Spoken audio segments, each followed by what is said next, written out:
प्रेम से बोलिए सदगुरुदेव की। दूसरा है हत्या हिंसा रहित समाज निर्माण। समाज कैसा होना चाहिए? हत्या और हिंसा रहित होना चाहिए। हत्या तो करते हम शुरू से ही आ रहे हैं, लेकिन हमारा अहिंसा परमो धर्म। गौतम बुद्ध ने क्या कहा? अहिंसा परमो धर्म। अहिंसा पे जो है शाश्वत शांति की प्राप्ति होती है, इसलिए हमें हिंसा रहित समाज का निर्माण करना। तीसरा है नशा मुक्त समाज निर्माण। नशा जो देख रहा है ना आज हमारे समाज में, छोटा छोटा बच्चा पान पराग गुटखा सुर्ती सब खा रहा है। तो इसका परिणाम क्या हो रहा है? ड्रग ले रहा है, ड्रग का इंजेक्शन ले रहा है। लेकिन जानते हैं एक इंजेक्शन लेने वाला अगर एक दिन इंजेक्शन नहीं लेगा तो वह पागल हो जाएगा। ये नशा की लत होती है और ये नशा सीधे हमारे ब्रेन पर इफेक्ट करता है। अगर वो इस नशा को आदी हो जाएगा, नशा नहीं लेगा तो पागल हो जाएगा। इसलिए जो हमारे शरीर का ब्रेन खराब करेगा, लीवर खराब कर देगा, फेफड़े के खराब कर देगा, किडनी खराब कर देगा, एक दिन ऐसा होगा जो आदमी एकदम बेकार हो जाएगा। इसलिए क्या इस नशे के चक्कर में क्यों पड़ना जो हमारे समाज को दलदल में पहुंचा है। लेकिन फिर भी हम लोग देख रहे हैं, जाके देखिए भट्टी में लोग लाइन लगा रहता है, एक के ऊपर एक पिला बिना पैसे का भी पिलाने वाला है। इस सत्संग में देखिए जो लोग का पता नहीं है। एक बार की बात है कि गुरु नानक देव जी बाबर के दरबार में पहुंचे और वहां पर बाबर एक प्याले में रख शराब पी रहा था। तो बाबर ने कहा कि देवता जी आइए आप भी शराब पीजिए। तो गुरु नानक देव जी ने क्या कहा कि जाम पे जाम पीने से क्या फायदा, जो शाम में पियो और सुबह में उतर जाएगी। तुम हरि नाम का प्याला पी लो बाबर, तेरी जिंदगी सुधर जाएगी। हरि नाम के प्याले में भी नशा है और ये नशा जब चढ़ जाता है तो वो जिंदगी भर नहीं उतरता। जैसा नशा मीराबाई को चढ़ा था, रैदास को चढ़ा था, वो नशा जिंदगी भर नहीं होता। मीराबाई को लोग तो घर से भी निष्कासित कर दिए, कितनी यातनाएं दी, लेकिन मीराबाई ने कहा मेरे तो गिरधर गोपाला दूजा ना कोई। एक बार मीराबाई को बीमार हो गई मीराबाई, तो क्या हुआ कि डॉक्टर लोग आ रहे थे, उनकी बीमारी ठीक नहीं हो रहा था। मीराबाई क्या बोली? घर घर डोलत दिन हवाए, बैद मिला नहीं को। मीरा की प्रभु पीर मिटेगी, वैद संवलिया हो। कि हे दुनिया वाले, मीरा का पीर ऐसे नहीं मिटेगी, जब तक कृष्ण वैद बन के नहीं आएंगे तब तक ये रोग नहीं थे। तो ये होता है नशा। चौथा है भेदभाव रहित समाज निर्माण। भेदभाव हमारे समाज में आज जो है इतना हम लोग आगे बढ़ गए हैं दुनिया में, लेकिन आज भी हमारे समाज में छुआछूत की भावना है। लोग महादेव जी तक को बांट लिए हैं। हमारे महादेव जी अलग है, आपको पूजना तो नहीं करने देंगे, हमारे महादेव जी अलग है। भगवान को भी बांट दिए नहीं। और क्या करना, देह स्पर्श करने से छुआ जाएगा, यह हो जाएगा। जिस समय रविदास जी हुए थे, जिस समय रविदास जी का प्रादुर्भाव हुआ था, एक मंदिर में दर्शन करने जा रहे थे। तो क्या हुआ कि वहां पर पंडित जो ने पुजारी को मना कर दिया, नहीं मैं हर जन को इस मंदिर में प्रवेश नहीं करने दूंगा। तो रविदास जी क्या बोले, ये ठीक है कि मैं बाहर बैठ जाता हूँ, अगर हमारे भक्ति में ताकत है तो भगवान खुद हमारे आके हमके दर्शन दे देंगे। तो रविदास जी ने क्या किया कि बाहर बैठ गए और भजन करने लगे। थोड़ा ही देर में राम और जानकी का मूर्ति था, मूर्ति उठकर सीधे रविदास के पास आ गया। बाद में सारे पंडितों ने आकर उनके पैर पड़ गए कि हम लोग से ज्यादा था। तो भक्ति का आधार श्रद्धा और प्रेम होता है, न कि ये पाखंड होता है। आपको मालूम होगा कि वैशाली की नगर वधु जिसका क्या नाम था, आम्रपाली। आम्रपाली का नाम सुने हैं आप लोग? कहा गया है, अभी बोले ना, अति भली न बोलना, अति भली न चूप, अति भली न बरसना, अति भली न धूप। तो आम्रपाली बहुत ज्यादा सुंदर थी, इतना न सुंदर थी कि जो देखे से देखते रह जाए। आम्रपाली, आम्रपाली का मतलब हो गया है जिसका जन्म आम के वृक्ष के नीचे हुआ, उसको आम्रपाली। तो एक बार की बात है, एक बच्ची आम के पेड़ के नीचे जन्म ली। तो जन्म लेने के बाद में वहां पर माली आया, अपना जाकर सींच रहा था, देख रहा है कि आम के नीचे एक बच्ची रो रही है। तो सोच रहा है किसका बच्चा है, किसका बच्चा है। तो जाकर इतनी सुंदर थी कि माली ने देखा तो देखते रह गया। तो जाकर तुरंत क्या किया कि जाकर राजा को खबर दिया कि देखिए यह जो बच्ची जो है क्या जाने कोई अप्सरा है कि क्या है, इतनी सुंदर है कि क्या क्या। राजा आए और देखे तो बोले कि हाँ वास्तव में तो बहुत सी सुंदर करना है, लेकिन इसका भरण पोषण तुम ही करो, खर्च हम देंगे, राज परिवार से टोटल खर्च मिलेगा, लेकिन मालिक ने आदेश दिया कि इसका भरण पोषण करो। अब क्योंकि आम के वृक्ष के नीचे उसका मन मिली थी, इसलिए उसका नाम आम्रपाली। और बच्ची जितनी ही सुंदर, जितनी मन जुआ होने लगी, इतनी भी सुंदर थी कि जो देखता था देखते रहे, सुंदरता एकदम अधिक था। अब क्या हुआ, जब बड़ी हो गई तो सभी लड़के कहने लगे कि हम आम्रपाली से शादी करेंगे। अब एक आदमी कहेगा तो सब गांव के सभी लोग, बच्चे जवान सबको कहेंगे हमको आम्रपाली चाहिए। याद आम्रपाली के लिए पूरा नगरी पागल हो गया। तो सभी बुजुर्गों ने एक बैठक बुलाया, कहा कि सभी लड़के सब कोई चाह रहे हैं कि आम्रपाली से शादी हो, तो किसी एक ही से तो शादी की जाएगी। और सब कोई कह रहा था कि हमको शादी नहीं करेंगे तो हम खाना पीना छोड़ देंगे। तो सभी ने विचार करके उसको नगर वधु बना दिया। नगर वधु मान जानते हैं ना, वेश्या, वेश्या बना दिया, सम्मानित वेश्या। राजा का दरबार वहां रहेगा, राजा का आदमी रहेगा और उसको वेश्या बना देंगे जिसको इच्छा हो जाए, क्योंकि उसकी सुंदरता उसके लिए काल बन गई और वेश्या बन गई। उसके बाद में वो इतना पैसा कमाई, इतना पैसा वो कमाई कि राजा महाराजा के पास भी उतना पैसा नहीं है, लेकिन उसका अंदर का शस्त्र बहुत अच्छा था। इसमें आम्रपाली का कोई दोष नहीं था, सुंदरता का दोष था और समाज का दोष था। वो उस कर्म से खुश नहीं थी। आम्रपाली के एक पुत्र भी हुआ।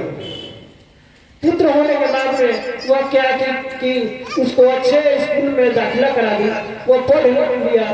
पढ़ने लिखने के बाद में सभी कोई पूछता था तुम्हारे पिता का क्या नाम है, तो वेश्या का कौन पिता होता है? वेश्या का कोई पिता होता है? तो कुछ नहीं बोलता था। बाद में उसको समझ में आया कि मैं तो वेश्या का लगा, उसको बुरा लगा, पढ़ लिया। तो उसी समय गौतम बुद्ध से जाकर मिला और कहा हे भगवान बताइए आप मेरा क्या दोष है, ये हमारी माँ वेश्या है और मैं जो है पढ़ रहा हूँ, विद्वान बन गया, लेकिन हमारे में वेश्या है, ये कलंक कैसे धुएगा? तो गौतम बुद्ध ने कहा पहले तुम बौद्ध भिक्षुक हो जाए। गौतम बुद्ध ने एक थोड़ा भी नहीं चेक किया ये वेश्या का लड़का है, जबकि हमारे समाज में वेश्या को अत्यंत ही घृणित दृष्टि से देखा जाता है, लेकिन गौतम बुद्ध में थोड़ा भी भावना नहीं आई कि वेश्या का लड़का है। और उन्होंने क्या किया कि उसको बौद्ध भिक्षु बना दिया। उसके बाद में वो लड़का बोला कि हमारे माँ को भी आप दीक्षा दी। तो बुद्ध बोले पहले तुम अपने माँ को मेरे पास लाओ। तो आम्रपाली से जाकर उस बेटा ने कहा कि माता तुम बुद्ध के पास चलो। तो मैं इतनी नीच हूँ, वेश्या हूँ, हमको ये स्वीकार करेंगे? मैं नहीं जा सकती। नहीं माता, तो बहुत दयालु है, तुम चलो। तो आम्रपाली डरते डरते बुद्ध के पास गई। जब बुद्ध के पास गई तो सारे भिक्षुक आकर्षित हो गए, एकदम एकटक से देखने लगे, लेकिन गौतम बुद्ध के ऊपर कोई प्रभाव नहीं पड़ा। क्योंकि वो तो थे शारीरिक सौंदर्य से दूर थे, परमात्मा का स्वरूप थे। तो अम्रपाली ने बोली कि बाबा हमारे दरवाजे पर आकर कल भिक्षा लीजिए। सभी भिक्षु इनकार करने लगे, लेकिन गौतम बुद्ध बोले हाँ बेटी मैं गाँव से आऊंगा। कि समाज ने तुम्हें वेश्या बनाया है, इसमें तेरा कोई दोष नहीं है। वास्तव में जो आत्मा होती है वो शुद्ध होती है, परमात्मा का स्वरूप होती है। यहाँ पर वेश्या, हरिजन, राजपूत, ब्राह्मण जितने भी हैं हम लोग बनाए हैं इस जाति में, लेकिन परमात्मा के घर से सब कोई एक है। सबके परमात्मा पिता है, सब हम उनके अंश है, वंश है, इसलिए भेदभाव नहीं है। हिंदू कहे कि राम बड़ा, मुस्लिम कहे रहमाना, दोनों कट के मर गए, मरम कोई न जाना। हिंदू कहते हैं कि राम बड़ा है, मुस्लिम कहते हैं रामान बड़ा, लेकिन है एक ही। राम हो चाहे रामान हो, चाहे अल्लाह हो, चाहे गॉड हो, एक ही परमात्मा है। परमात्मा अलग अलग नहीं है। तो अम्रपाली ने का प्रस्ताव दिया तो गौतम बुद्ध ने स्वीकार कर लिया। गौतम बुद्ध बोले कि ठीक है बेटी मैं कल आऊंगा और भिक्षा ही नहीं लूंगा, पूरे अपने बटालियन के साथ आऊंगा, तुम्हारे घर में भोजन भी करूंगा। अम्रपाली खुशी से नाच उठी। ये अपने जिंदगी में आज तक मैंने कभी भी ऐसा पुण्य का काम नहीं किया। वो खुशी से नाचते हुए जा रही थी। एक राजा उधर से आ रहे थे। आने के बाद में राजा साहब बोले कि तुम इतना खुश क्या हो अम्रपाली?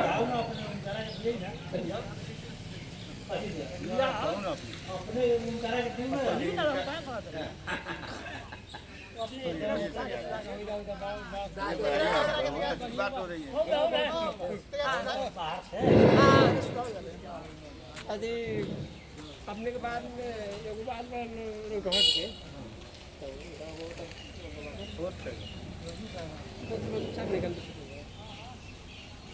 प्रेम से बोलिए सतगुरुदेव की। तो उसके बाद क्या हुआ कि अम्रपाली के रास्ते में एक राजा मिला। राजा ने कहा कि देखिए क्यों पाली तुम इतनी खुश क्यों हो? तो मैं इसलिए खुश हूँ कि आज तक मैंने कभी भी पुण्य का काम नहीं किया। आज प्रथम बार मैंने पुण्य का काम किया होता। क्या पुण्य कर चुका? गौतम बुद्ध पूरे परिवार के साथ हमारे घर भोजन करने, एक वेश्या के घर भोजन करने आ रहे हैं। तो राजा ने कहा कि यह अवसर तुम मुझे दे, तुम वेश्या होकर उनको मत खिलाओ। बोलो कितने करोड़ रुपये तुम लोग, मैं जितनी संपत्ति चाहे, जितनी स्वर्ण मुद्रा चाहे, उतनी तुम अम्रपाली ले लो, लेकिन यह अवसर तुम मुझे दे दो। तो अम्रपाली ने कहा कि नहीं, मैंने जिंदगी भर तो यही किया है, आज संजोग से पुण्य का काम मैं करने जा रहा हूँ।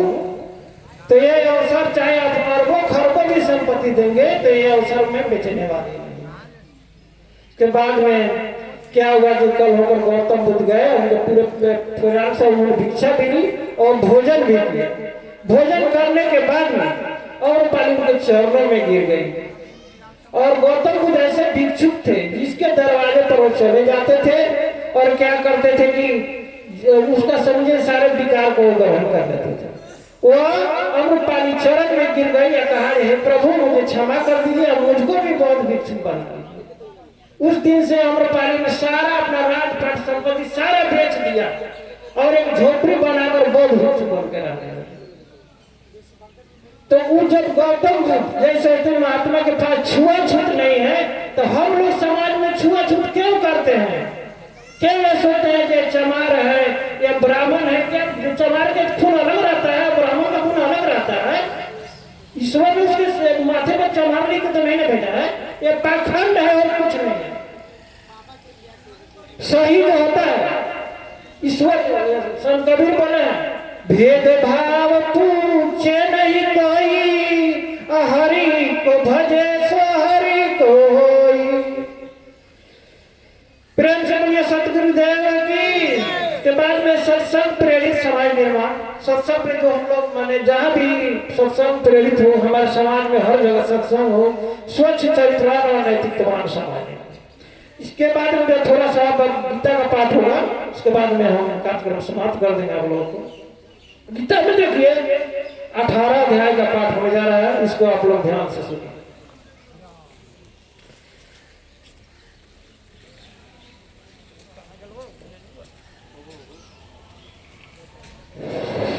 बेंजू मास्टर आप जहां कहीं भी हो आ जाए, कृपया बेंजू मास्टर आप जहां कहीं भी हो आ जाए।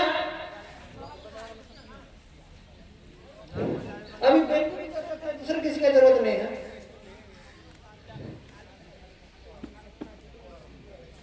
प्रेम से बोलिए सदगुरुदेव की, सनातन धर्म की। संन्यास महाबाहो तत्मिच्छामि वेदितुं त्यागस्य च ऋषिकेश पृथेकिस्मिन् सूदन। अर्जुन ने कहा, हे महाबाहो, मैं त्याग का उद्देश्य जानने का इच्छुक हूँ। और हे हे हर्षिकेश, मैं त्याग में जीवन संन्यास आश्रम का भी उद्देश्य जानना चाहता हूँ। अर्जुन ने श्री कृष्ण भगवान से हाथ जोड़कर विनती कर रहा है, हे प्रभु, संन्यास क्या है, इसके बारे में हमको बताइए। श्री भगवान वाच कम्यान कर्मण्य न्यासम संन्यासम कयो विदु सर्वकल्प फल त्यागम प्राहु त्याग विच्छना। भगवान ने कहा, भक्ति की इच्छा पर आधारित कर्मों के परित्याग को विद्वान लोग संन्यास करते हैं, और समस्त कार्यों के फल त्याग को बुद्धिमान लोग त्याग करते हैं। देखिए, हमारे समाज में अधिकतर लोग सोचते हैं कि घर द्वार छोड़कर जो मठ पर चले जाए वो सन्यासी हो गया, लेकिन कृष्ण कहते हैं नहीं। संन्यास का अर्थ है कि अपने विकारों को त्याग दो। तुम्हारे अंदर जो विकार है, काम, क्रोध, लोभ, ईर्ष्या, द्वेष, इस सब का तुम त्याग दिया तो तुम सन्यासी हो। इसके लिए कोई जरूरी नहीं है कि तुम जंगल में ही जाकर रहे अथवा मठ में ही जाकर रहो। इस विकारों का जहां भी तुम त्याग दोगे तो सन्यास हो जाए। काम पहले जैसे काम है, काम के चक्कर में कृष्ण भगवान ने गीता में कहा है कि मनुष्य का सबसे बड़ा दुश्मन है काम। जहां काम है वहां राम नहीं, और जहां राम है वहां काम नहीं। बड़े बड़े संत को देखिए आज लोग जेल के चक्की पीस रहे हैं। और पुराने जमाने में भी विश्वामित्र मुनि के सामने क्या हुआ था कि मेनका इतना दिन को तपस्या को मेनका ने क्षण भर में भंग कर दिया। बड़े बड़े से इनके गुलाम हो गए। इसलिए काम पर अंकुश का नाम लगाना जरूरी है। काम को कैसे भस्म करेंगे? काम को भस्म करने के लिए सबसे पहले अपने के भोजन को सही करना है।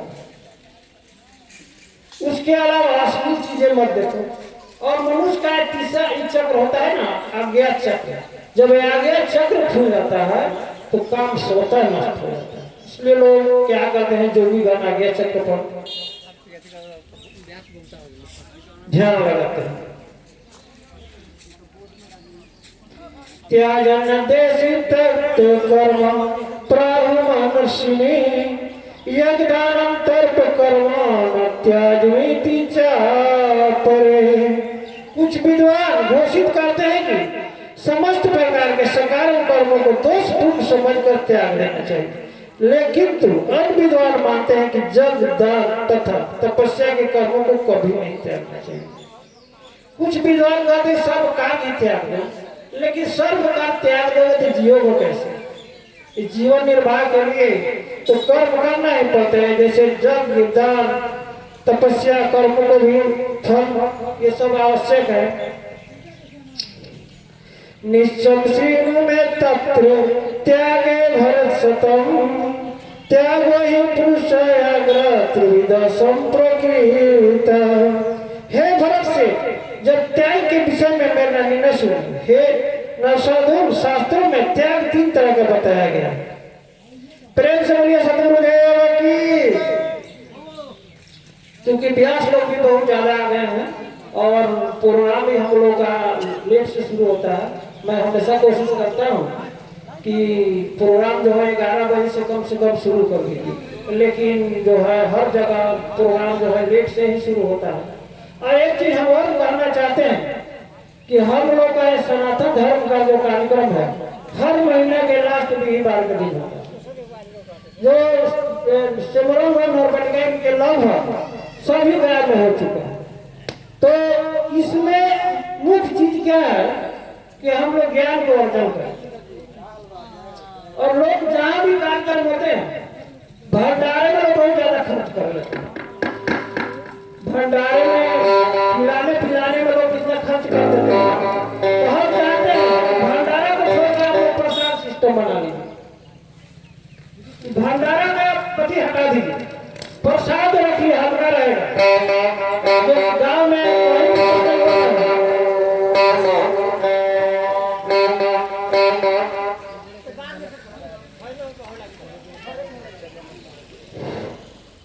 इससे भंडारे को अगर आप लोग मन बंद कर दीजिए, प्रसाद सिस्टम कीजिए, हल्का रहेगा।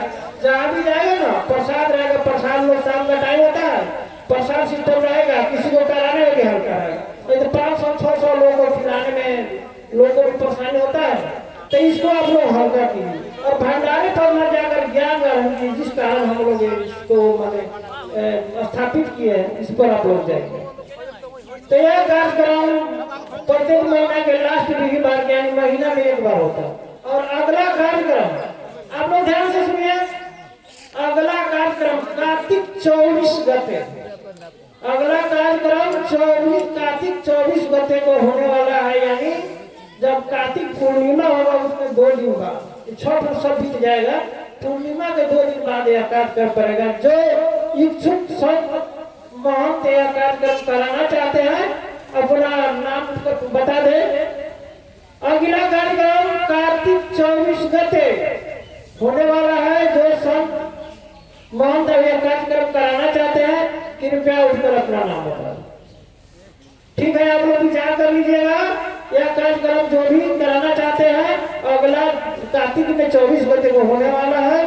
प्रेम से बोलिए सतगुरुदेव की, सनातन धर्म की।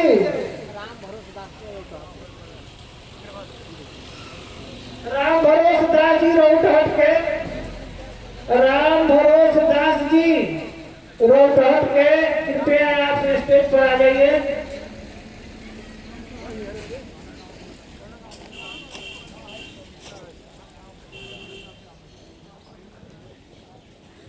हेलो,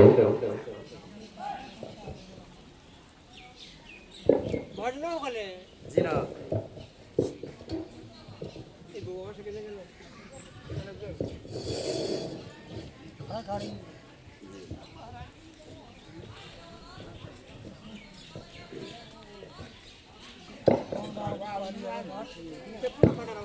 दिया।